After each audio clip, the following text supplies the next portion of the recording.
সাল্লাল্লাহু আলাইহি ওয়াসাল্লামের প্রতি সাহাবায়ে কেরাম ও শুহাদায়ে জামের আলা ইল্লিয়িন আল্লাহ তাআলার কাছে কামনা করছি, বলুন আমিন।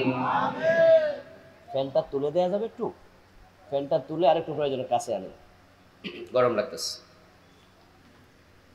প্রিয় ভাইরা, আমি আপনাদের সম্মুখে পবিত্র কোরআন মাজিদ থেকে সূরাতুল আনকাবুতের ৪৫ নম্বর আয়াতে কারিমা তেলাওয়াত করেছি। প্রিয় নবীজির পবিত্র মুখ অনুসৃত একখানা ছোট্ট হাদিসে নববী পাঠ করেছি। আল্লাহ তাআলা তৌফিক দান করলে এখান থেকে কিছু কথা বলবো ইনশাআল্লাহ।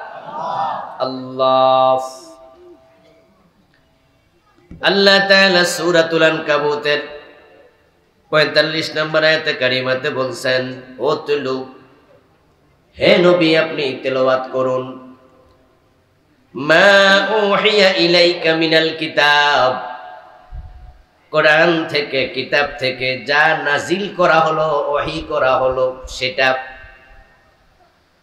করুন। কিতাব থেকে যা ওহী করা হলো সেটা তেলাওয়াত করুন।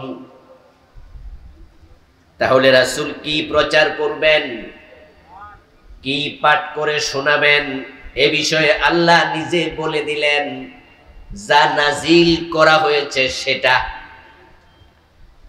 ওহী প্রচার করুন, ওহী মানুষকে পড়ে শোনান।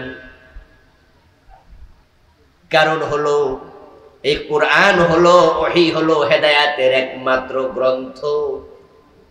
হেদায়েত পেতে হলে কোরআনের বিকল্প কোনো রাস্তা নাই। কোরআন ব্যতীত হেদায়েতের দ্বিতীয় কোনো কিতাব আর নাই। তাই আপনি কোরআন মানুষের কাছে বলুন, পড়ুন, শুনায়া দেন, তাবলীগ করুন। হে নবী, আপনার পুরা জীবনের মিশন সকল কর্মতৎপরতা হবে ওহী কেন্দ্রিক। রাসূলুল্লাহ সাল্লাল্লাহু আলাইহি ওয়াসাল্লাম ওহীর প্রচার করেছেন। ওনার জীবনে একটি কথাও তিনি ওহীর বাহিরে দ্বীনের ব্যাপারে বলেন নাই। দ্বীনের ব্যাপারে ওহীর বাহিরে একটি কাজও করেন নাই। ওহী ছিল ওনার জীবন, ওহী ছিল ওনার একমাত্র পাথেয়। এর বাহিরে কথা বলার কোনো অধিকারও তার ছিল না। আল্লাহ তাআলা বলছেন আরেক আয়াতে, মা ইয়ানতিকু আনিল হাওয়া ইন হুয়া ইল্লা ওয়াহয়ুন ইউহা। এবার আমাদেরকে বলতেছেন, তোমরা শোনো, আমার নবী বানায়া কোনো কথা বলেন নাই।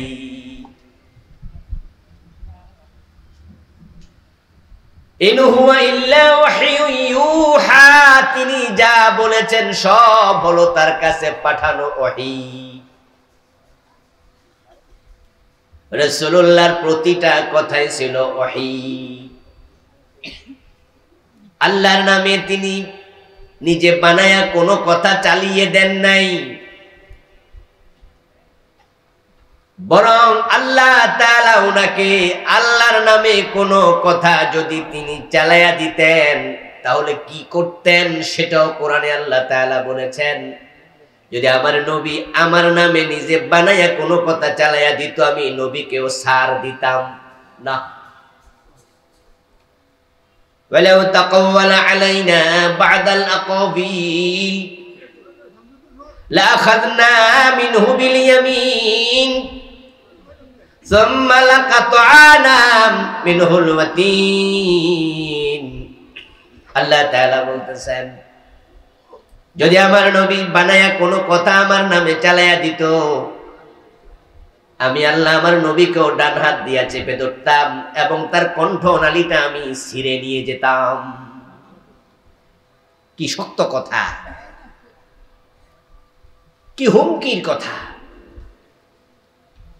আল্লাহর হাবিব সাল্লাল্লাহু আলাইহি ওয়াসাল্লাম বানায়া কোনো কথা বলতেন না, যা বলতেন সব ওহী। এখন রাসূল কি আর দুনিয়াতে আসবেন?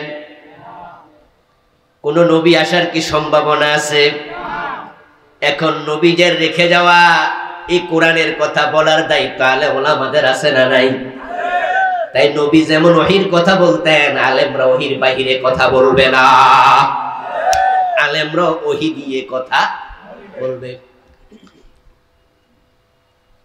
ওহী দুই প্রকার, ওহী মাতলু এবং ওহী গায়রে মাতলু। কোরআনকে বলা হয় তেলাওয়াতকৃত ওহী, যেটা নামাজে পড়া হবে, আর হাদিসকে বলা হয় ওহী গায়রে মাতলু, এটা ওহী, তবে এটা নামাজের মাঝে পড়া হবে না। হাদিস যদি বিশুদ্ধ হয়, সহিহ হয়, হাদিসের মান যদি মুতাওয়াতির পর্যায়ের হাদিস হয়, তারপরও সেই হাদিস দিয়া কি নামাজ হবে? যেহেতু হাদিস নামাজের মাঝে পড়া হয় না, পড়া যায় না, এজন্য এটাকে বলা হয় ওহী গায়রে মাতলু। কিন্তু হাদিস ওহী, এতে কোনো সন্দেহ নেই। এজন্য আলেম ওলামা, ইমাম, খতিব, ফির, দরবেশ, দ্বীনের দাঈ আমরা যারাই হব, আমরা মানুষের কাছে নবীদের উত্তরসূরি হিসাবে সবার দায়িত্ব ওহীর মেসেজগুলো মানুষের কাছে প্রচার করে যাওয়া। রাসূল যেমন বানায়া কোনো কথা বলে নাই, অনুরূপ ভাবে দ্বীনের ব্যাপারে বানায়া কোনো কথা বলার অধিকার কোনো মানুষের নেই। রাসূলুল্লাহ সাল্লাল্লাহু আলাইহি ওয়াসাল্লাম আল্লাহ থেকে ওহী প্রাপ্ত হয়ে কথা বলেছেন। এখন রাসূলের রেখে যাওয়া কোরআন এবং সুন্নাহ, সেই ওহী আমাদের মাঝে বিদ্যমান আছে না নাই?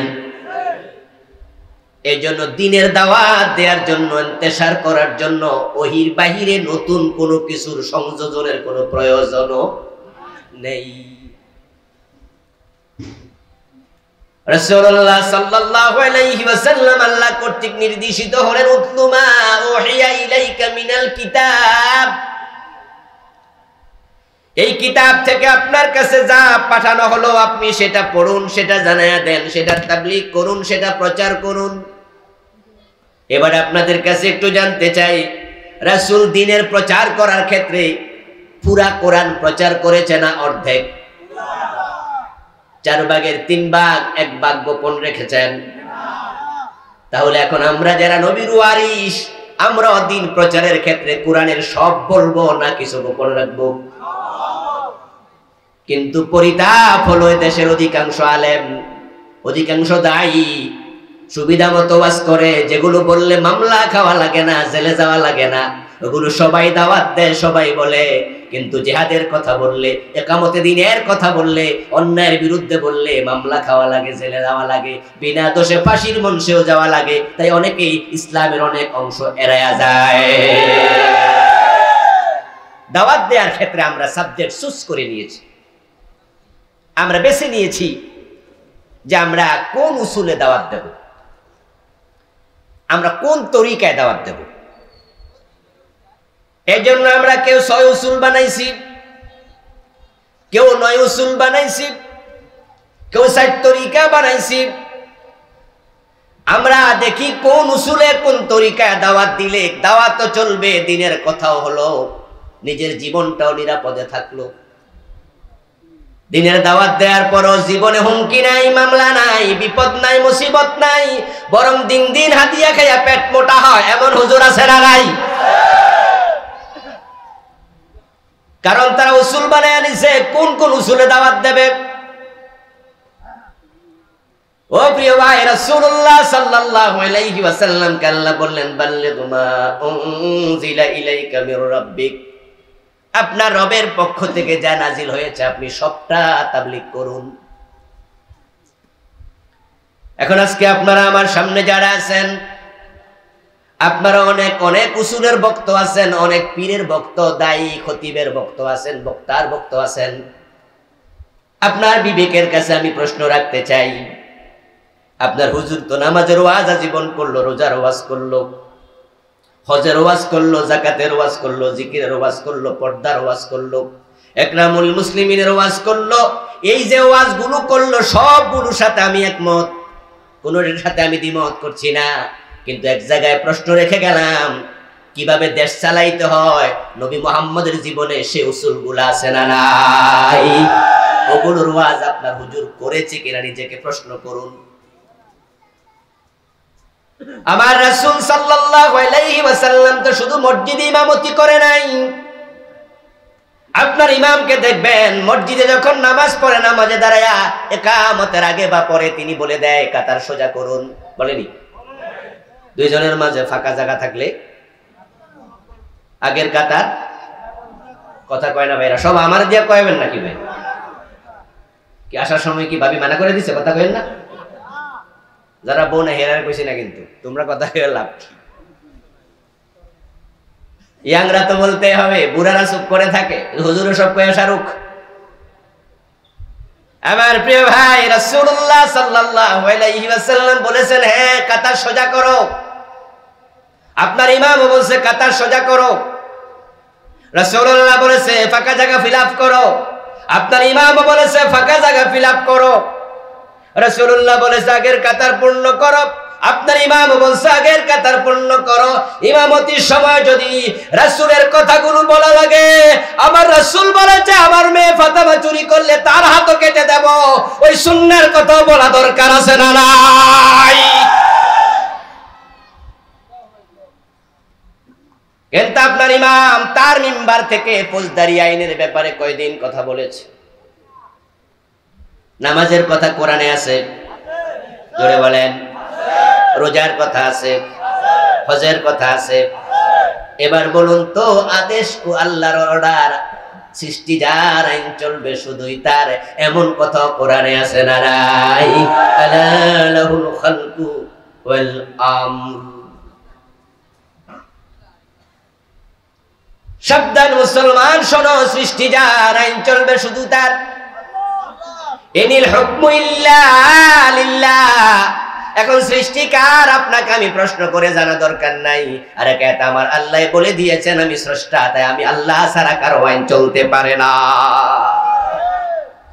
এখন আপনার হুজুর নামাজের ওয়াজ করলো, রোজার ওয়াজ করলো, আল্লাহর আইনের ওয়াজ কয়দিন করলো?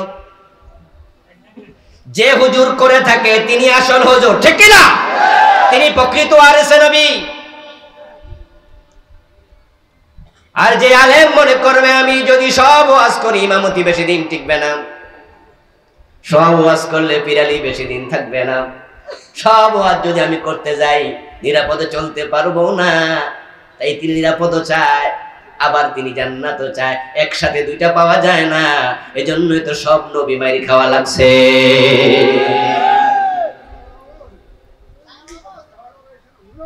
এই জন্য আপনারা, আমরা যদি জান্নাতে যেতে চাই সব সময় মাথায় রাখতে হবে, পান সাবায়া সাবায়া একবারে আরামে আরামে আল্লাহর জান্নাত পর্যন্ত পৌঁছা যায় না। আহসিবান নাস আন ইউতরাকু আন ইয়াকুলু আমান্না ওয়া হুম লা ইফতানুন। আল্লাহ তাআলা বলতেছেন, মানুষ কি মনে করে ঈমান এনেছি, এটা বললে তাদেরকে আমি জান্নাত দিয়ে দেব, ছেড়ে দেব, পাকড়াও করব না। তারা এটা মনে করলে ভুল করবে। ঈমানের দাবিতে তারা সত্যবাদী না মিথ্যাবাদী আমি পরীক্ষা না করে কাউকে জান্নাত দেই না। এ কথা বলেছেন কে? জোরে বলেন, কে বলেছে? মানুষ কি মনে করে আমি ছেড়ে দেব, এমনিতেই পরীক্ষা করব না? وَلَنَبْلُوَنَّكُمْ بِشَيْءٍ مِّنَ الْخَوْفِ وَالْجُوعِ وَنَقْصٍ مِّنَ الْأَمْوَالِ وَالْأَنفُسِ وَالثَّمَرَاتِ।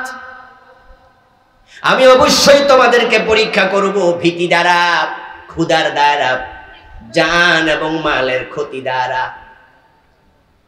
যে হক কথা বলে না তার কি জেলে যাওয়ার কোনো ভয় আছে? যে হক কথা বলে না মাইর খাওয়ার কোনো ভয় আছে? এর 3 দিন ধরে রিমান্ডে নিয়ে খাইতে দেবে না, ক্ষুধার কোনো ভয় আছে? এখন যে চুপ কইরা থাকে হে আবার মাঝে মাঝে কয় পরীক্ষা নাকি করে, কই পরীক্ষা তো দেখি না। তোমার পরীক্ষা আসবে কোত্থেকে? তুমি তো এখন অপকৃত অর্থে কোরআনের ছাত্র হতে পারো নাই। যে ছাত্রই হয় নাই তার পরীক্ষা কিসের?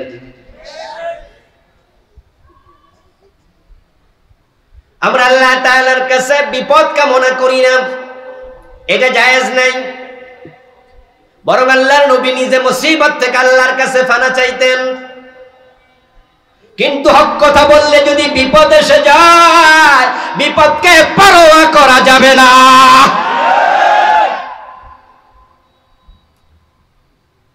বিপদ মুসিবত সব কিছুকে আপনাকে উপেক্ষা করতে হবে, করে কোরআনের সবগুলো কথা বলা লাগবে। কোরআন মাজিদ আল্লাহ তাআলা আমাদেরকে বলেছেন উদখুলু ফিস সিলমি কাফা, ইসলামে তোমরা পরিপূর্ণরূপে প্রবেশ করো। ও হাজী সাহেব, আপনাকে বলছি, জান্নাতে যাওয়ার আশা রেখে তো হজ করেছেন। এখন প্রশ্ন হলো, রাসূলুল্লাহ সাল্লাল্লাহু আলাইহি ওয়াসাল্লাম হজে যাওয়ার সময় ইহরামের কাপড় পরেছে, আপনিও পরলেন। আল্লাহর হাবিব সাল্লাল্লাহু আলাইহি ওয়াসাল্লাম কাপড়টা কালারে পরেছেন সাদা, আপনিও সাদাই তো পরলেন। রাসূলুল্লাহ পরেছেন 2 পিস কাপড়, আপনিও 2 পিস পরলেন। আল্লাহর হাবিব ইহরাম বাঁধলেন তালবিয়া পরে, আপনিও তালবিয়া পরে ইহরাম বাঁধলেন। রাসূলুল্লাহ মক্কায় যায়া কাবা শরীফ 7 বার তাওয়াফ করলেন, আপনিও তাই করলেন। আল্লাহর হাবিব হজের সময় মিনায় গেল, আপনিও গেলেন। মুজদালিফায় গেলেন, আরাফায় গেলেন, সব আপনি রাসূলের মতো করলেন। আপনি বুঝে নিলেন রাসূলের সিস্টেম ফলো করতেই হবে। ওই হাজী এমপি, হাজী মন্ত্রী যখন দেশে ফিরে আসে, রাসূল মদিনা চালাইলেন 10 বছর কোরআনের আইনে। হজের সময় রাসূল মানে, দেশ চালানোর সময় রাসূল মানার খবর আর নেই। ওই হাজী সাহেব আবার জান্নাতের খবর শুনে সুবহানাল্লাহ কয়, আল্লাহ আমার এটা দিব। উদখুলু ফিস সিলমি কাফা, ইসলামে পরিপূর্ণ প্রবেশ করো। আংশিক ইসলাম মানার কোনো অনুমতি নাই। হ্যাঁ, আপনি যদি ভুলে না হয়, কোনো অযোগ্যতার কারণে, অপারগতার কারণে আপনি পরিপূর্ণ মানতে পারেন নাই, তাহলে আপনার জন্য একটা দরজা আছে, সেটা হলো তাওবা করে ভুল স্বীকার করতে হবে। কিন্তু আপনি কখনো ভাববেন না অর্ধেক মেনে জান্নাত পাওয়া যাবে।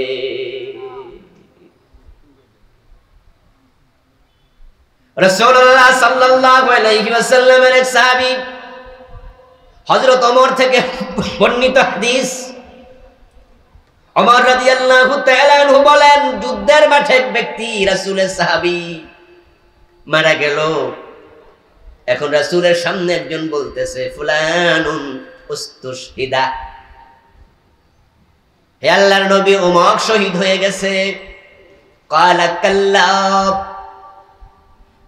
রাআইতুহু ফিন-নার বিআবাইন গাল্লাহু। রাসূলুল্লাহ সাল্লাল্লাহু আলাইহি সাল্লামের সামনে বলা হলো অমুক শহীদ হয়ে গেছে। আল্লাহর হাবিব বললেন, অসম্ভব, আমি নিজ চোখে তাকে জাহান্নামে দেখেছি। কারণ লোকটা অমুক যুদ্ধের গনিমতের মাল থেকে না বলে একটা চাদর চুরি করে নিয়েছিল। ওই চাদর চুরি করার পরে তওবা করে নাই, ওই গুনার কারণে তাকে আমি জাহান্নামে দেখেছি। সে যুদ্ধের মাঠে মারা গেছে, কিন্তু শাহাদাতের মর্যাদা পায় নাই। রাসূলের সাহাবীর কথা শোনালাম। مر النبي صلى الله عليه وسلم بقبرين جديدين فقال إنهما لا يعذبان وما يعذبان في كبير أما أحدهما يمشي بالنميمة وأما الآخر لا يستتر عن بوله رواه البخاري। প্রিয় নবী সাল্লাল্লাহু আলাইহি ওয়াসাল্লাম মদিনার কোন গোরস্থানের পাশ দিয়ে যাচ্ছিলেন, দেখলেন 2টি নতুন কবর দেখা যায়। আল্লাহর হাবিব দাঁড়ালেন। উনার মুজিজা ছিল, তিনি কবরের উপরে দাঁড়ায়া কবরের ভিতরের দৃশ্য নিজ চোখে দেখতে পেতেন। কবরের আযাব চললে তিনি শুনতে পেতেন। কবরের উপরে দাঁড়ায়া প্রিয় নবী বলতেছেন, এই 2 কবরে আযাব চলতেছে। নতুন কবর, এতে বোঝা গেল লোকগুলো আগের জামানার না রাসূলের জামানার। এবার রাসূলুল্লাহ বলতেছেন, কেউ আছো নাকি, আমাকে একটি খেজুরের ডালা এনে দেবে। কোন একজন গেলেন, একটি খেজুরের ডালা এনে দিলেন। আল্লাহর হাবিব দুটি পাতায় ধরে টান মারলেন, দুইটা টুকরা হয়ে গেল। এক কবরের উপর একটি ডালা পুঁতে দিলেন, আরেক কবরের উপরে আরেকটি পুঁতে দিলেন। পুঁতে দেওয়ার সময় বলছেন আল্লাহ আন ইউখাফফিফা আনহুমা আযাবাহুমা হাত্তা ইয়াইবাসা। আশা করা যায় এই দুটি খেজুরের ডালা শুকানো পর্যন্ত আল্লাহ কবর দুটির আযাব হালকা করে দেবেন। কি করবেন? কথা বলেন না ভাইরা, কি করবেন? কে করবেন? রাসূলের হাতের বারাকা। খেজুরের ডালার কারণে নয়, খেজুরের ডালা কবরের উপরে পোতা সুন্নাহ নয়, এটা রাসূলের জীবনের ব্যতিক্রম ঘটনা। আর ব্যতিক্রম কাজ কখনো সুন্নাহ হয় না। কবর দেওয়ার পরে খেজুর গাছের ডালা কবরের উপরে পেতে পুঁতে দেয়া হয়, এমন কাজ কি নোয়াখালী অঞ্চল আছে নাকি? এটা সুন্নাহ নয়, মনে রাখবেন, এটা ব্যতিক্রম ঘটনা। আল্লাহর হাবিব সাল্লাল্লাহু আলাইহি ওয়াসাল্লাম অসংখ্য সাহাবীকে তিনি কবর দিয়েছেন, ওরকম ভাবে তিনি কবরে আর কখনো খেজুরের ডালা গেড়ে দেন নাই। শত শত কবরে গাড়েন নাই, দুই কবরে গেড়েছেন আযাব হওয়ার কারণে। এখন শত শত কবরে গাড়েন নাই, এটা সুন্নাহ না দুই কবরেরটা সুন্নাহ? আল্লাহর হাবিব প্রস্রাব করতেন দাঁড়ায় না বসে? আরে ভাই কথা বলেন, বসে না দাঁড়ায়? কিন্তু একদিন তো দাঁড়ায় করছে। হাদিসে পাওয়া যায় তার নবী সাল্লাল্লাহু আলাইহি ওয়াসাল্লাম ইলা সাবাতাতি কওমিন ফাবালা কাইমা। তিরমিজির হাদিস, কিতাবুত তাহারাতে পড়লে পাবেন। প্রিয় নবীজি আসলেন কোন নর্দমার একটা জায়গাতে, কোন কওমের ময়লার জায়গাতে এসে প্রস্রাব করলেন। সেদিন তিনি দাঁড়িয়ে প্রস্রাব করেছেন। এখন বলুন তো, দাঁড়ায়া প্রস্রাব করা সুন্নাহ না বসে করা সুন্নাহ? কারণ আজীবন কি দাঁড়ায়া করছে না বসে করছে? তাহলে ওই দিন যে দাঁড়াইছে বুঝা গেল এটা ব্যতিক্রম ঘটনা। ব্যতিক্রম ঘটনা কখনো সুন্নাহ হবে না। রাসূলুল্লাহ সাল্লাল্লাহু আলাইহি ওয়াসাল্লাম যে দুটি কবরে খেজুরের ডাল পুঁতে দিলেন, পুঁতে দেওয়ার সময় বললেন আশা করা যায় কবরের আযাব হালকা করা হবে, মাফ হবে, সেটা বলেন নাই। ওই দুইজন লোক যদি কাফের হতো, মুশরিক হতো, মুশরিক এবং কাফেরের আযাব কখনো হালকা হবে না। লা ইউখাফফাফু আনহুল আযাব। কাফেরের ব্যাপারে কোরআনে আছে কাফেরদের আযাব কখনো হালকা করা হবে না। নতুন কবর। এবার রাসূলুল্লাহ বলছে শোনো, এই মিয়ার কবরে আযাব হওয়ার কারণ হলো সে ছগলখড়ি করত। রাসূলের সাহাবী ছিলেন দুজন, একজনের কথা আর একজনের কাছে লাগাইয়া পেছ লাগাইয়া দেয়, এমন কিছু লোক সমাজে আসেনি? এটা ভালো অভ্যাস না খারাপ অভ্যাস? জায়েজ না হারাম? ইয়েস। ওই সাহাবী কামটা করছে কিন্তু তাওবা করে নাই, তাই সাহাবীর কবরে আযাব শুরু। আগের যে হাদিস বলছি ওমরের ওই সাহাবীর কবরে আযাব চলছে, রাসূলকে আমি জাহান্নামে দেখছি, সে আবা চুরি করছে। অপরজনের দিকে তাকায় বলল ও মিয়ার কবরে আযাব হওয়ার কারণ লা ইয়াস্তাতিরু আন বাউলিহি। সে রাখাল ছিল, ছাগল চড়াইতো, গরু চড়াইতো, প্রস্রাবের ব্যাপারেও সতর্ক থাকতো, প্রস্রাব থেকে ভালো করে পবিত্র হতো না। এমন কাপড় পরেই মাঝে মাঝে নামাজ পড়ে ফেলেছে। নামাজের জন্য পবিত্রতা অর্জন করানো ফল না ফরজ? নামাজের 13টা ফরজের মাঝে 1 নম্বরে শরীর পাক, 2 নম্বরে কাপড় পাক, ঠিক না? পবিত্রতা ফরজ। ফরজ লঙ্ঘন করার কারণে তার কবরে আযাব চলছে। আমি আপনাদের সামনে 2-3টা উদাহরণের জন্য দিলাম। আপনি যদি ইসলাম অর্ধেক মানি বাকি অর্ধেক না মানেন, মনে করেন চলবে, আপনি ভুলের মাঝে আছেন। একটা কাপড় চুরি করার কারণে, ছগলখড়ি করার কারণে, প্রস্রাব থেকে পবিত্র না হওয়ার কারণে যদি সাহাবীর কবরে আযাব হয়, আপনি আর আমি কেডা? এজন্য যেখানে পারবেন না ঠেকে যাবেন, ওখানে তাওবা করতে হবে। অর্ধেক ইসলাম নিয়ে বললে উপায় থাকবে না। ওদখুলু ফিস সিলমি কাফা। বেশ করো। আল ইয়াউমা আকমালতু লাকুম দীনাকুম। আল্লাহ তাআলা বিদায় হজের দিন কুরআন মাজিদের আয়াত নাজিল করে বললেন আমি আজকে ইসলামকে পরিপূর্ণ করে দিয়েছি। ইসলামকে কি করছে আল্লাহ? এটা আওয়াজ করে দয়া করে বলেন, কি করেছে? ইসলাম অপূর্ণ না পরিপূর্ণ? ইসলাম অপূর্ণ না পরিপূর্ণ?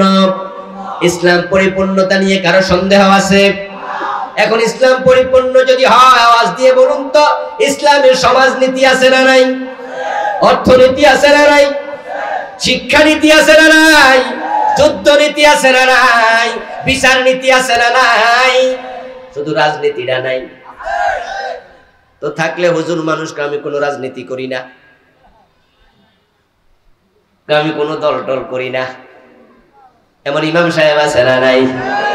তো ইসলামে সব যদি থাকে, আপনি এটা বাদ দিলেন, এটা অধিকার আপনারে দিল কে? যদি বাদ দেন, আপনি বলেন আমি কোন রাজনীতি করি না, বুঝে নিতে হবে রাসূলুল্লাহর মদিনার 10 বছরের জীবন, আবু বকর, ওমর, ওসমান, আলী 30 বছরের জীবন আপনার জীবনে আসে নাই। ও প্রিয় ভাইরা, রাসূলুল্লাহ সাল্লাল্লাহু আলাইহি ওয়াসাল্লাম যে সিস্টেমে দেশ চালাইছে, আবু বকর, ওমর, ওসমান, আলী রাদিয়াল্লাহু তাআলা আনহুম যে সিস্টেমে দেশ চালাইছে, যদি আজকের এই দিনেও রাসূলের সিস্টেমে দেশ চালানো হতো, তাহলে আর নামাজের জন্য ওয়াজ করা লাগতো না, আজানের পরপর দোকান বন্ধ হয়ে যেত, এবং বাজারের মসজিদগুলোতে 2 বার 3 বার 5 বার জামাত হওয়া লাগতো, মসজিদে লোক জায়গা দেয়া যেত।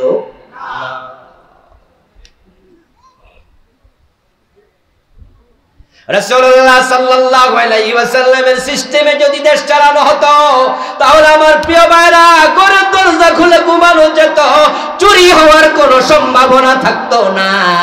কারণ চোর ধরে হাত কাটা শুরু করে দিলে 6 মাস 1 বছর পরে বাংলাদেশও চোর পাওয়া যাবে না।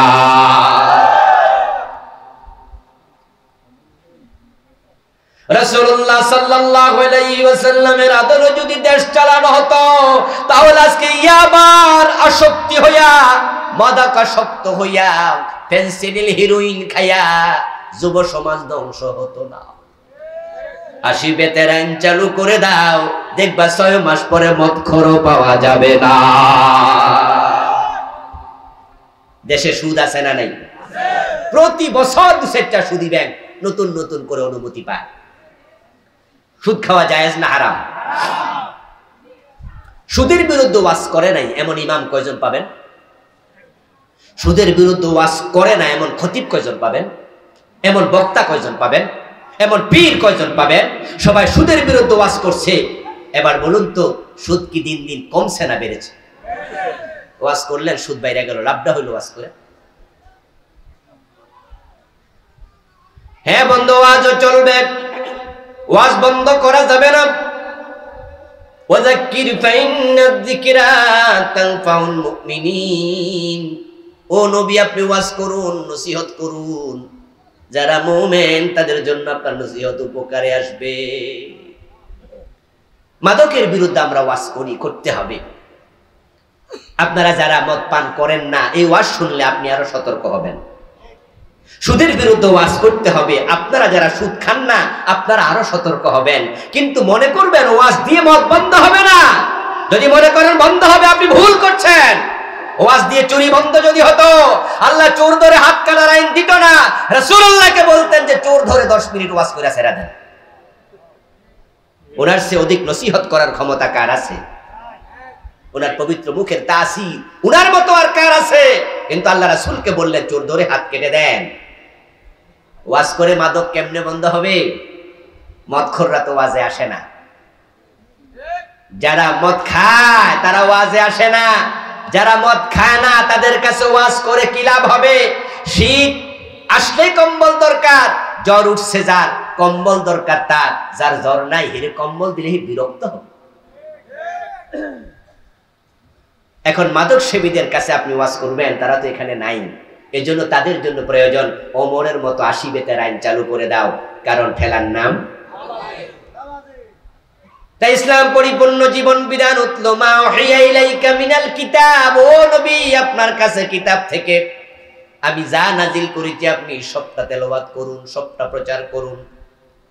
যদি আপনি জান্নাতে যেতে চান, নবীর ওয়ারিস নিজেকে দাবি করতে চান, তাহলে সবটাই প্রচার করার সিদ্ধান্ত আপনাকে নিতেই হবে। এবার পরের অংশ আয়াতের, ওয়াকিমিস সালাত, ও নবী আপনি নামাজ কায়েম করুন। ইন্নাস সালাতা তানহা আনিল ফাহশাই ওয়াল মুনকার, নিশ্চয় নামাজ মানুষকে যাবতীয় অন্যায় থেকে গর্হিত কাজ থেকে ফিরাইয়া রাখবে। আপনি নামাজ কায়েম করুন। নামাজ কায়েম করার কথা পবিত্র কোরআন মাজিদ আল্লাহ তাআলা বলেছেন ৮২ বার, কেউ বলেছেন ৮১ বার, গনা হেরফের হতে পারে, ৮০ বারের বেশি। নামাজ পড়ার কথা বলেছেন মাত্র একবার, সেটা হলো সূরা কাউসার, ফাসাল্লি লিরাব্বিক, আপনি আপনার রবের জন্য নামাজ পড়ুন। এভাবে একবার বলেছে নামাজ পড়ো। আর আকিমুস সালাহ, ইউকিমুনাস সালাহ, আকামুস সালাহ, আকিমিস সালাহ, নামাজ কায়েম করার কথা বলেছেন ৮০ বারের বেশি। যেটা ৮০ বারের বেশি বলেছে সেটার গুরুত্ব বেশি, না যেটা একবার বলেছে সেটার গুরুত্ব বেশি? এখন বাংলাদেশের লোকেরা নামাজ পড়ে আলহামদুলিল্লাহ, যেমন আজকে আপনারা এখানে যারা আছেন তারা অধিকাংশই নামাজ পড়েন, কিন্তু কায়েমের ব্যাপারে অনেকে উদাসীন। নামাজ পড়া এবং নামাজ কায়েম করা এর মাঝে সূক্ষ্ম পার্থক্য আছে না নাই? কায়েম মানে হলো প্রতিষ্ঠিত করা, আর পড়া মানে আদায় করা। আমার প্রিয় ভাইরা, আকিমুস সালাহ, আকিমুদ্দিন, নামাজ কায়েম করো, দিন কায়েম করো। এ কায়েম শব্দের মানে হলো সমাজে এটাকে দাঁড় করায়া দেয়া, প্রতিষ্ঠিত করা। এই যে আমরা প্যান্ডেলের নিচে বসে আছি, এই প্যান্ডেলটা আজ থেকে ৩ দিন আগে এইভাবে কি দাঁড়াইয়া ছিল? যারা প্যান্ডেলটা তৈরি করেছে তারা লাঠি এনেছে, বাঁশ এনেছে, কাপড় এনেছে, স্টেজের মালামাল এনে মাটির মাঝে রেখে দিছে, তারপরে আস্তে আস্তে করে মাটি খুঁড়েছে, তারপরে বাঁশগুলো খাড়া করাইছে, তারপরে বাঁশের গোড়ার মাঝে কি মারছে? এ কয় না কি মারছে? এটারে কি কয়? হিলানি। হিলানি মাইরা আবার টাইন্নাও চাইছে, লড়েনি, লড়লে আবার কি করছে? কারণ কায়েম করতেছে। স্টেজ কায়েম হবে তো প্যান্ডেল কায়েম হবে, তাই তারা দেখেছে লড়ে কিনা, লড়লে কায়েম হবে না। তারপরে শক্ত করে যখন দাঁড়ালো, আবার আস্তে করে উপরে উঠেছে, উঠে কাপড় বেঁধে দিয়েছে, ধীরে ধীরে এটা প্রতিষ্ঠিত হয়ে গেছে। আমরা এখন এর নিচে বসে ওয়াশ করা এবং শোনার সুযোগ পেয়ে গেছি, সাধারণ হয়ে গেছে। ঠিক সমাজের মাঝে মানুষ যখন সবাই আজান হলে দোকান বন্ধ করে মসজিদে চলে যাবে, সব যুবক যুবতী নামাজি হয়ে যাবে। নামাজ যারা পড়বে না তারা লজ্জা পাবে, নামাজ না পড়লে সরকার নিয়ে নিয়ে জেলে পুরাবে। সব মানুষ যখন নামাজমুখী হবে তখনই প্রমাণ হবে নামাজ কায়েম হয়ে গেছে।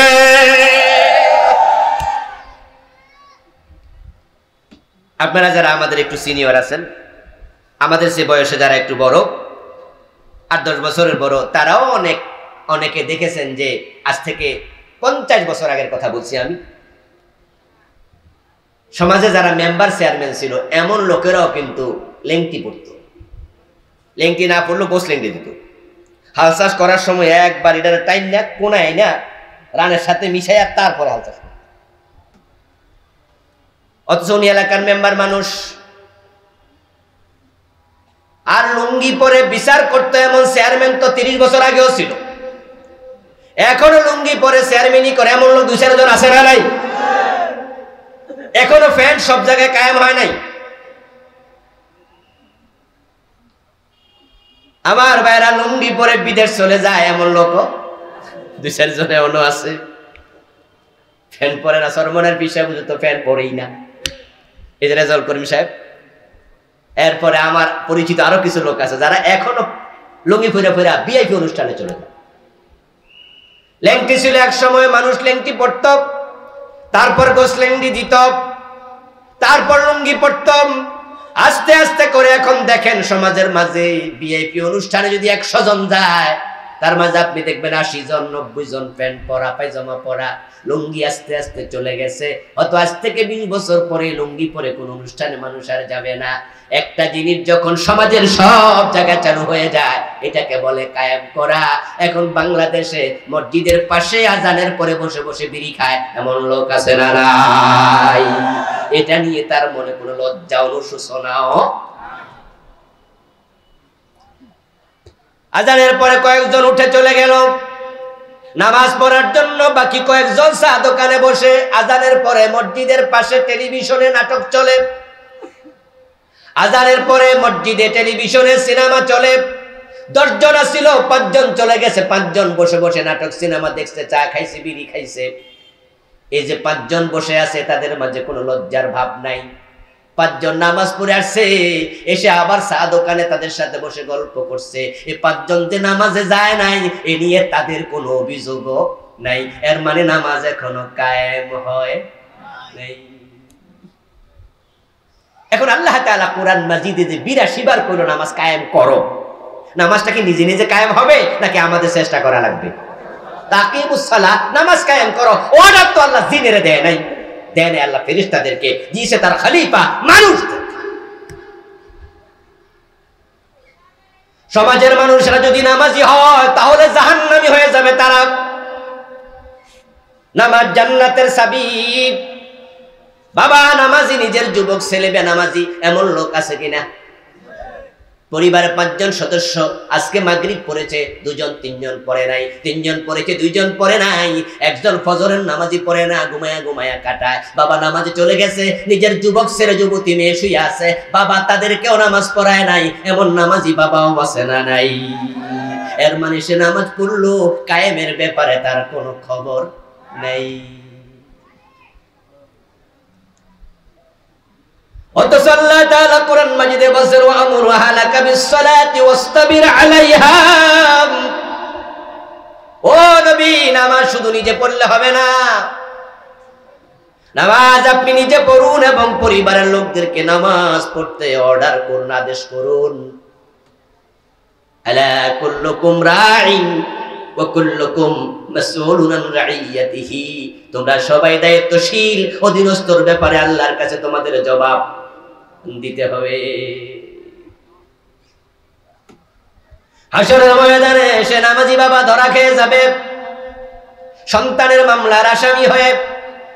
যুবক সন্তান বেনামাজি জাহান্নামী হবে যখন হাসরের মাঠে বিচারের পর সে আল্লাহর কাছে মামলা দিয়ে বলবে, আল্লাহ আমার বাবার এই ব্যাপারে দায়িত্ব ছিল কিনা? আল্লাহ বলবে, হ্যাঁ আমার রাসূলের মাধ্যমে জানাইছি। সন্তানের বয়স যখন 7 বছর নামাজের আদেশ করো, বয়স যখন 10 প্রয়োজনে নামাজের জন্য শাসন করো, এই অর্ডার আমি রাসূলের মাধ্যমে জানাইছি।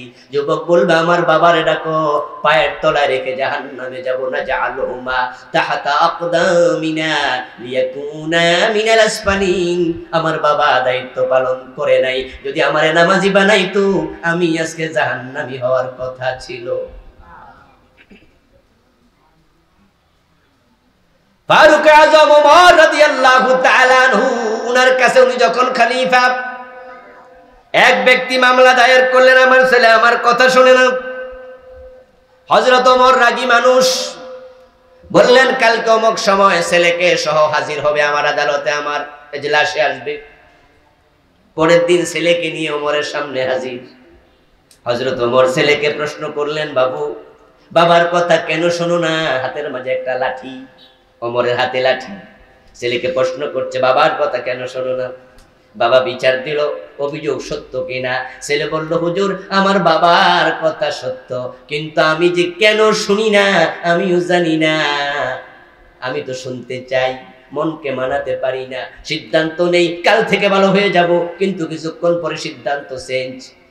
এর পিছনে কোনো কারণ আছে কিনা আমি জানি না। আমি জানতে চাই আমার বাবা আমাকে যেভাবে মানুষ করা দরকার ছিল সেখানে কোনো গাফলতি করলো কিনা। আমার উপর আমার বাবার আমার মায়ের অনেক হক আছে আমি জানি, কিন্তু আমার কোনো হক ছিল কি তাদের উপরে? হযরত ওমর বলেন ছিল। 1 নাম্বার হক তোমাকে ভালো মা দেয়া, কারণ মা যদি খারাপ হয় ওই পেট থেকে আল্লাহর ওলি জন্ম নেয় না। আরে বাচ্চারা ভালো মা পাবে কোথায়? ভালো মা তো আপনি দেবেন। আপনি ভালো মেয়ে বিয়ে করলে আপনার বাচ্চা ভালো মা পাইতো, ঠিক কি না? আপনি তো বিয়ে করেছেন, বিয়ে করাইছেন নিজের পরবর্তী প্রজন্ম কেমন মেয়ে, যে মেয়ে এসো বৈশাখ এসো এসো শাড়ি পইরা তারপরে বৈশাখী উৎসবে যায়, নিজের নাভির নিচে কাপড় পরে পেট দেখায়, পিঠ দেখায়। সেই মেয়ের পেটের সৌন্দর্য পরপুরুষ দেখেছে, ওই পেট থেকে ইমাম আবু হানিফারা জন্ম নেবে না। আমার মা ছিল একজন দাসী। ওই যুবক বলছে আমার মা ছিল দাসী। আমার বাবারা জিজ্ঞেস করেন, আমার বাবা দাসী বিয়ে করছে। দাসীদের পর্দার বিধান হলো হালকা, তাদের পর্দা পুরুষের মতো নাভি থেকে হাঁটু। তারা মানুষের কাছে হাত বদল হয়, যার কাছে যায় সেই তার হাজবেন্ডের মতো। এই জন্য দাসীদের চরিত্র ভালো থাকে না, থাকলে চাইলেও পারে না। আমার বাবা যদি একজন মুত্তাকি ফরেজগান্নারে বিয়ে করতো তাহলে আমি ভালো মা পেতাম। এখন তো মায়ের চরিত্র আমি পেয়েছি। তোমার 2 নাম্বার অধিকার ছিল, তোমার বাবা তোমার ভালো নাম রাখবে। তখন ওই ছেলে জবাব দেয়, হুজুর আমার নাম রেখেছে হাফাল। কি এই ওয়াজ বাড়িতে নিয়েন কিছু, কি কইলাম? হাফেল। হাফল শব্দের অর্থ হলো চামচিকা। আমাদের দেশে আগে সনের ঘর ছিল, এক সময় ছিল নি? আজ থেকে 10-15 বছর আগেও তো ছিল। এখন তো টিনের ঘর, বিল্ডিং হয়ে গেছে সব। সনের ঘরের কোনায় কিন্তু কিছু পাখি বাসা বাঁধতো, মাগরিবের টাইমে বাইরে হইয়া উড়াল দিত। এগুলো অস্থির চিত্ত, চড়ুই পাখি নয়। চামচিকা চড়ুই আলাদা জিনিস। না চিনলে আর কি লগে একটা লইয়া আমো কি করবো। চামচিকা চিনেন না? ছোট্ট এরকম এরকম করে ধর মারে, বড় স্থির পাখি, গতি থাকে বিমানের মতো। এবার যুবক বলতেছে, দেখেন নামের প্রভাবেও আমি হয়তো প্রভাবিত। আমার মাঝেও কোনো স্থির সিদ্ধান্ত নেয়ার মতো অভ্যাস নাই, তাই আমার সিদ্ধান্ত বারবার পরিবর্তন হয়। এমন নাম বাবা রাখছে যে নামের মাঝে দৃঢ়তা নাই, স্থিরতা নাই। নামের প্রভাব যে আছে এটা প্রিয় নবীর হাদিসও পাওয়া যায়। তাই রাসূলুল্লাহ সাল্লাল্লাহু আলাইহি ওয়াসাল্লাম ঈমান গ্রহণ করার পরে অসংখ্য সাহাবীর নাম পরিবর্তন করে দিয়েছেন। 3 নাম্বার তোমার হক তোমার বাবার উপরে। তোমার বাবা তোমাকে কোরআন শিখাবে, তোমাকে কোরআন শিক্ষা দেবে। আর কোরআন যখন কোনো ব্যক্তি পড়বে তখন কোরআনের মাঝে সে পাবে নামাজ শুধু একা পড়লে হবে না, পরিবারের লোকদেরকে নামাজের আদেশ দিতে হবে। ওয়া আমুরু আহলাকা বিসসালাতি ওয়াসতাবির আলাইহা। এবার যুবক বলতেছে, আমার বাবা তো আমার সামনে আছে, বাবারে জিজ্ঞাসা করুন তো তিনি আমারে কোরআন শিখাইছে নাকি। ছেলে ডাক্তার হয়েছে, ইঞ্জিনিয়ার হয়েছে, মানুষের কাছে বলে গর্ব করে, অথচ ছেলে কোরআন পড়তে পারে না, এমন বাবা নোয়াখালীত নাই? 2-4 জন আজকের মাহফিলও পরিচয় দেয়, আমার ছেলে ইঞ্জিনিয়ারিং এ টিকছে, বাহ, মেডিকেলে টিকছে। মানুষের মিষ্টি খাওয়াচ্ছে, ভালো ইঞ্জিনিয়ার হওয়া, ডাক্তার হওয়া খারাপ কিছু নয়, অনুমতি আছে। কিন্তু আপনার সন্তান যদি কোরআন না শিখে, তাকে কোরআন না শিখান, তাহলে আল্লাহর কাছে আপনাকেও জবাব দিতেই হবে। হযরত ওমরের হাতে লাঠি। এবার ওমর রাদিয়াল্লাহু তাআলা আনহু ছেলের দিক থেকে লাঠিটা ফিরায়া বাবার দিকে ফিরালেন। বাবার সামনে লাঠি নিয়ে বলতেছেন, তুমি বিচার চাওয়ার জন্য এসেছো, আমি তোমার ছেলের কি বিচার করব? আমার মন চায় তো আগে লাঠি দিয়া বাড়িটা তোমার মাথার উপরে মারি। ও প্রিয় ভাই, হযরত ওমরের কাছে ছেলে বাবার বিরুদ্ধে অভিযোগ করে নাই, অভিযোগ করেছিল বাবা। কিন্তু ঘটনা চক্রে এখন ছেলে আসামি না বাবা আসামি? ইয়া আইয়ুহাল্লাযীনা আমানু ইন্না মিন আযওয়াজিকুম ওয়া আওলাদিকুম আদুওয়াল লাকুম ফাহযারুহুম। সূরাতুত তাগাবুন আল্লাহ তাআলা বলেন, ও মুমিনেরা, ঈমানদারেরা শোনো, তোমাদের কারো কারো স্ত্রী, কারো কারো সন্তান কিয়ামতের দিন তোমাদের বড় দুশমন হবে। তারা তোমাদের বিরুদ্ধে আল্লাহর আদালতে মামলা করবে। তাই তাদের ব্যাপারে এখনই সাবধান থাকো। এমন সন্তান জন্ম দিও না যে সন্তান মামলার আসামি বানাবে, বরং এমন সন্তান জন্ম দেও, গড়ে তোলো যে সন্তানের ওসিলায় কিয়ামতের দিন মাথার মাঝে নূরের তাজ দেয়া হবে। সালাতের ব্যাপারে কখনো মনোযোগী হবেন না। সালাত নাই মানে আপনার সন্তান জাহান্নামী, সালাত নাই মানে আপনার স্ত্রীটা জাহান্নামী, আপনার মেয়ে সালাত পড়ে না, নামাজ পড়ে না মানে আপনার মেয়েটা জাহান্নামী। মানুষ যখন কবরে যাবে প্রথম প্রশ্নই হবে সালাত। যখন মানুষ হাসরের ময়দানে উঠবে প্রথম প্রশ্ন হবে সালাত। মানুষ যখন আবার হিসাব দিতে যাবে আল্লাহর সামনে প্রথম প্রশ্নটা হবে সালাত। নামাজ আপনাকে ঈমানদার কিনা তা পার্থক্য করে দেবে। নামাজ হবে আপনার ঈমানের পক্ষে সাক্ষী। বাইনাল বাগই ওয়া বাইনাশ শিরকি ওয়াল কুফরি তারকুস সালাত, সহিহ মুসলিমের হাদিস। কে মুমিন, কে মুশরিক, কে কাফির, কে মুমিন, তার পার্থক্য শুধু নামাজ। যার নামাজ নাই তার ঈমান। মান তারাকা সালাতান মুতাআম্মিদান ফাকাদ কাফার। নামাজ ছেড়েছো তুমি কাফের হয়ে গেছো। দিনের মাঝে নামাজ তেমন, দেহের মাঝে মাথা যেমন। এই ওয়াজ আমি আপনাদের জন্য করছি না। আপনারা সবাই নামাজি আমি বিশ্বাস করি। বেনামাজি হলে মাগরিবের পর এত মানুষ মাহফিলে চলে আসতো না, চা দোকানে বসে থাকতো। এই ওয়াজটা করতেছি আপনার পরবর্তী প্রজন্মের জন্য। কারণ আমি হাজারো এমন বাবা দেখি, এমন মা দেখি নিজে বোরকা পরে মাটা যুবতী মেয়ের বোরকা পরায় না। আমি ঢাকায় দেখি মা বয়স 45-50, উনি বোরকা না পড়লেও চলতো। উনারা কেউ বিয়ের প্রস্তাব দেবে না, প্রেমের প্রস্তাব দেবে না। 50-60-এ মা বুড়া হয়ে যায়, কিন্তু 18 বছরের মেয়েটারে একবার লিপস্টিক দেওয়ার সাথে লই হাঁটতেছে, মা বোরকা পরা। এমন বাবা আমি অনেক দেখেছি, যেই বাবা নামাজি তার সন্তান বেনামাজি। ও প্রিয় ভাই, কবরে যখন যাবা প্রথম প্রশ্ন নামাজ। মান রাব্বুকা ওয়া মা দীনুকা, এগুলো পড়ে। قال النبي صلى الله عليه وسلم إذا أقبر الميت مثلت له الشمس عند غروبها। যখন মানুষকে কবরস্থ করা হবে, দিনে দুপুরে হোক রাতের 12টায় হোক, ও ব্যক্তি কবর থেকে ফেরেশতা যখন তাকে জাগাবে, সে উঠে দেখবে সূর্য ডুবন্ত অবস্থায় আল্লাহ হাজির করে রাখছে। সূর্যকে ডুবন্ত অবস্থায় রেখে আল্লাহ আপনার পরীক্ষা নেবে। দেখি আসরের টাইম যা, তুমি কি করো? নামাজের কথা বলো না গল্প গুজব করো? দুনিয়ায় যারা কখনো নামাজ কাজা করেনি, কবরে যখন ফেরেশতা তাকে তুলে বসাবে, সে দেখবে সূর্য ডুবে যায়। ফেরেশতা প্রশ্ন করবে মান রাব্বুকা, তখন ওই ব্যক্তি নিজের চোখটা মুছবে। ইয়ামসাহু আইনাইহি ইয়াজলিসু ওয়া ইয়ামসাহু আইনাইহি ফায়াকুলু দাউনি উসাল্লি। প্রিয় নবীজি বলেন, সে নিজের চোখ মুছতে মুছতে ফেরেশতাদের দিকে তাকাবে না, কথা বলবে না, বরং বলবে পরে কথা, আগে আমি নামাজটা পড়ি।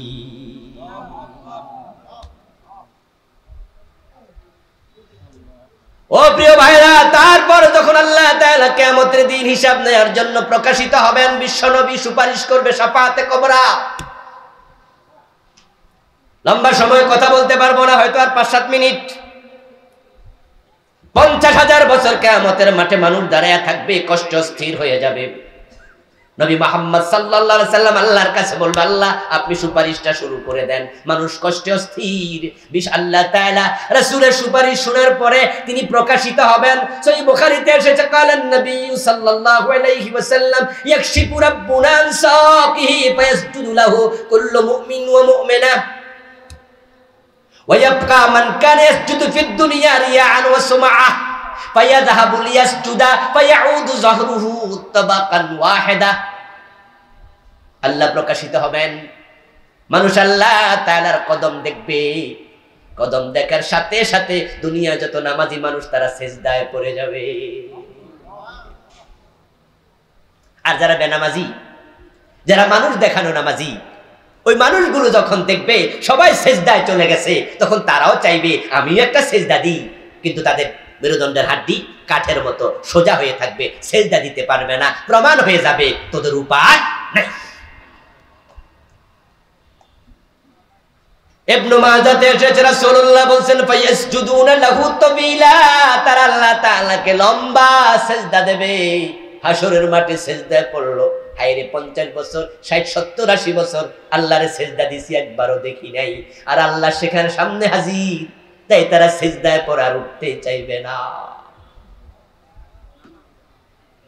আল্লাহ তাআলা যখন দেখবেন তারা সিজদা থেকে মাথা তুলছে না, আল্লাহ তখন বলবেন ইরফাউ রুউসাকুম কাজআলনা ইদ্দাতাকুম ফিদাআকুম মিনান নার। ও আল্লাহর বান্দারা, আমার বান্দারা মাথা তোলো, আমি ঘোষণা দিলাম তোমাদের সকলকে জাহান্নাম থেকে মুক্তি দিয়ে দিলাম।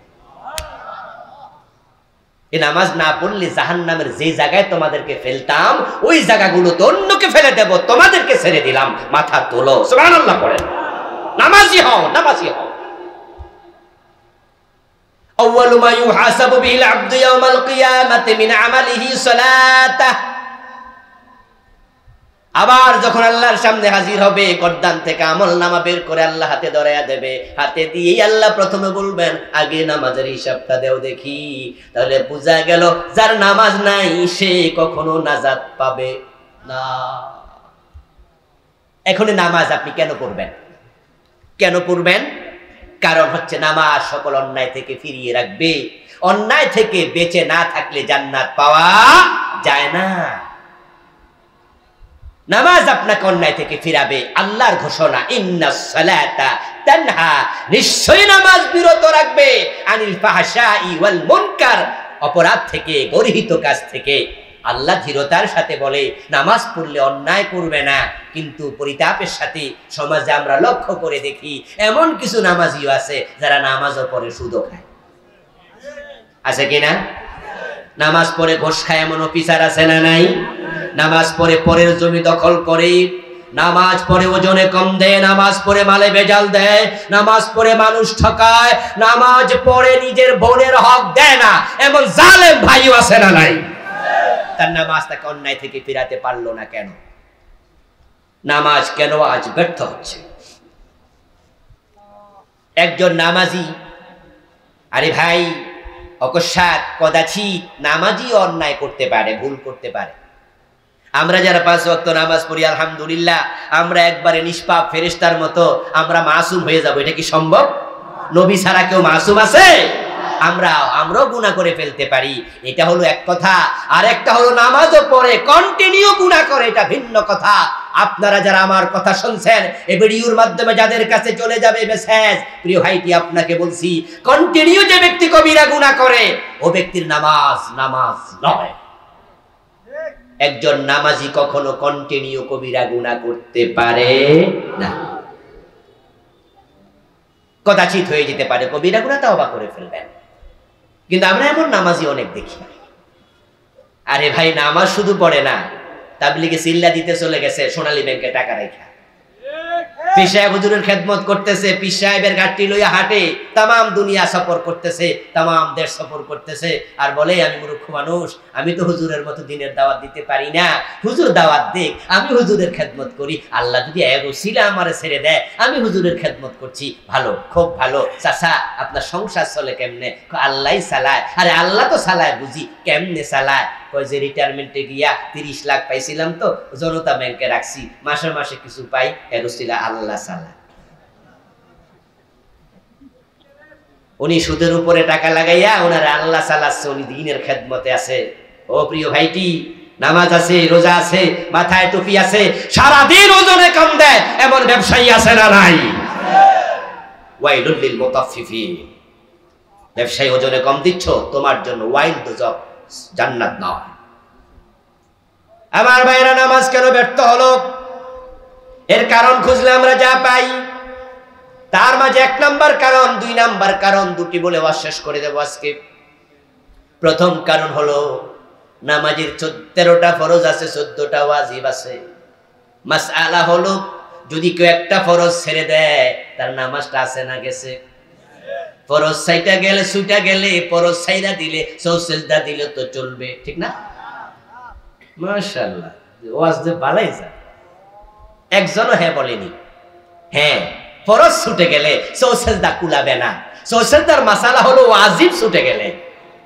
এখন 1 নম্বরে শরীর পাক, 2 নম্বরে কাপড় পাক, 3 নম্বরে নামাজের জায়গা পাক, 4 নম্বরে 17 টাকা, 5 নম্বরে কেবলামুখী হওয়া, ছোটকালে মুক্তবে 13টা ফরজ শিখেছেন, এখন শরীর কাপড় পাক। কি খবর পাকের? সুদের টাকা দিয়ে কাপড় কিনছেন, হারাম ঢুকাইয়া কাবার অঙ্গনে ইয়া রাব্বি বলে হাত তুলে দোয়া করে লাভ নাই, দোয়া কবুল হবে।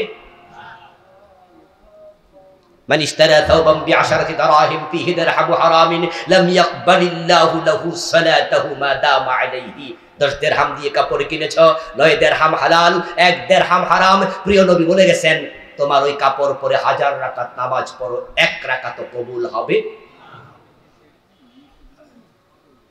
ফরজগুলোতে ঘাটতি, ওয়াজিবগুলোতে ঘাটতি। রুকু দিয়া সেজদা দেওয়ার জন্য সোজা হয়ে দাঁড়ায় না, 2 সেজদার মাঝখানে সোজা হয়ে বসে না, তাড়াহুড়ো করে নামাজ পড়ে, কি পড়ে জানেই না, এমন অসংখ্য নামাজি আছে না নাই? কিরাত কিসের নামাজ হচ্ছে? ওয়াজিব বোঝেন না, ফরজ বোঝেন না, তারপরে আবার সাল্লু কামা রাআইতুমুনি উসাল্লি। দ্বিতীয় কারণ, রাসূলের নামাজের সাথে অনেকের নামাজের কোনো মিল পাওয়া যায় না। এজন্য আপনার রাসূলের নামাজের সাথে মিলানো নামাজ পড়বেন। নামাজের মাঝে বেদাত ঢুকাবেন না, খোরাপাট ঢুকাবেন না, নামাজকে বেদাত মুক্ত রাখবেন, ফরজ ওয়াজিবগুলো খেয়াল করবেন। আল্লাহ তাআলা আমাদের সকলকে আলোচিত বিষয়গুলোর উপরে আমল করার তৌফিক দান করুন, আমিন। ওয়াসসালামু আলাইকুম ওয়া রাহমাতুল্লাহি ওয়া বারাকাতুহু। চলমান থাকবে আরো বড় বড় আন্তর্জাতিক খ্যাতি সম্পন্ন 2 জন বক্তা, আমার অত্যন্ত প্রিয় মানুষ দুজনই, আমাদের সাদিকুর রহমান আজহারি ভাই এবং হাসিবুর রহমান ভাই, আমার খুবই পছন্দের মানুষ।